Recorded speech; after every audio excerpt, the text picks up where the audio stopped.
Nahuli ka ang pagnanakaw umano ng dalawang lalaki at isang babae sa isang kainan sa Cebu City. Ang babaeng suspect na aresto matapos magtangkang magnakaw daw ulit sa isa namang mall sa lungsod.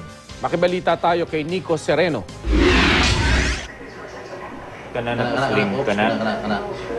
Sa CCTV footage na kuha sa isang kainan sa Cebu City, makikitang may dalawang lalaking palakad-lakad at tila may tinatawagan sa cellphone. Ang isang babae naman, nakatayo lang at tila nagmamatsyag. May pamilya namang nakaupo sa isang mesa. Makikitang inilagay ng babaeng miyembro ng naturang pamilya ang kanyang bag sa isang upuan at iniwan ito para umorder kasama ang kanyang asawa. Ang anak naman nila tumayo mula sa kanilang pwesto at lumapit sa isang kakilala. Isa sa mga lalaking palakad-lakad sa kainan ang lumapit sa mesa ng naturang pamilya at pasimpleng kinuha ang bag.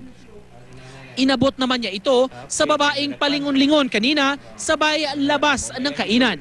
Ang nasabing bag naglalaman ng pera at mga gadget na nagkakahalagang 70,000 pesos.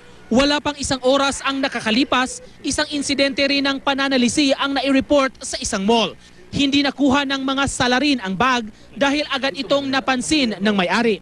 Nakatakas ang mga lalaki pero nahuli ang babaeng kasama nito. Nakumpirmang ang mga ito rin ang suspect sa pagnanakaw sa kainan dahil pareho lang ang suot ng mga ito.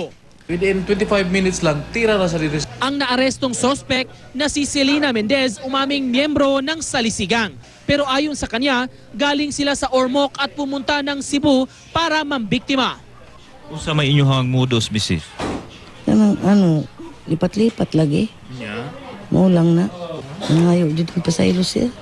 Nananawagan ang hepe ng Theft and Robbery Section sa Cebu City Police Office sa mga nabiktima rin ng mga suspect na dumulog sa kanilang tanggapan. Hinahanap pa ang mga kasama ng naarestong suspect. Nico Sereno, Nagbabalita, Pilipinas.